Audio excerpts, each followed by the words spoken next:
Well, I'm legal. I can finally drive the motorhome. We're hitting the road.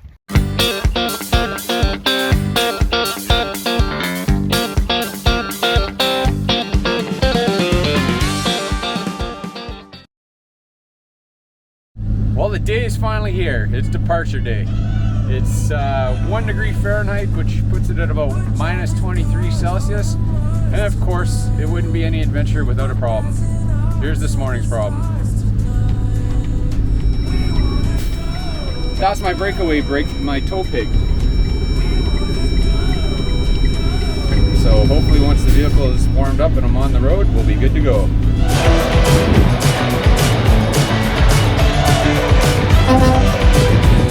Have fun!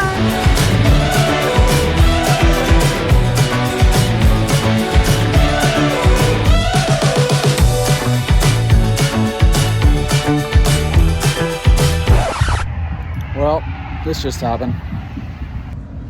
Tow bar broke. Rammed my Raptor into the back of my brand new f***ing motorhome. Everything's new. Everything on this is new. Good morning. Well, I'm in Murdo, South Dakota, and last night I had a catastrophic failure. The drop bar that my drawbar attaches to for my dinghy vehicle failed, and my truck ended up crashing into the back of my motorhome. The damage, I mean, it's not insignificant, but it's not going to stop this trip. But right now my problem is finding another drop hitch receiver. So I haven't been able to find any in the towns nearby. There is one in Rapid City, which is 2 hours away, which is in the direction I was headed. Now, I called the service center that installed my Blue Ox system, and he seems to think that I could connect the truck directly without the drop system as long as I take it easy.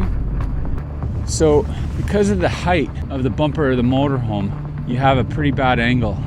When you brake the motorhome, the front end of the motorhome goes down, the back end goes up, and that angle increases even more significantly. So that's a problem. This cable here is for my breakaway brake. So what it does, if this detaches and the safety cables fail, everything fails, this cord pulls this pin, which activates the brake inside of the truck so it doesn't go rolling down the highway and smash into somebody. Each one of my safety cables is rated at 10,000 pounds. So we put them into use last night. You know, that's what actually prevented the truck from taking off. The brake buddy actually didn't activate because it stayed connected.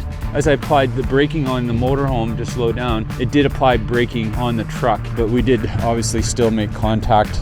That's the only damage to the motorhome. You know, that's probably a couple $100. A little more significant damage on the front of my truck. Bumper itself is pushed in. On the other side, you can actually see the gap here on this side, and the grill is damaged. So all in all, I bet you it's around a $2,000 repair bill, but nobody was hurt. Lesson learned.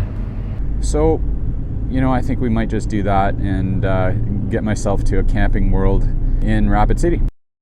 Arriving at Camping World of Rapid City on the left. There you have it. So hopefully they will have the drop hitch that I require. Well, made it to Camping World. Got the replacement part I needed, and we discovered the problem. That's the one that was sold to me back in my hometown. See, thin gauge metal. Boom. And that's the one that I just purchased from Camping World. I don't see a difference. Do you see a difference? That's a solid steel stock. That's hollow steel stock. One cost several hundred, if not thousands of dollars of damage to this truck. The other one, well, hopefully not.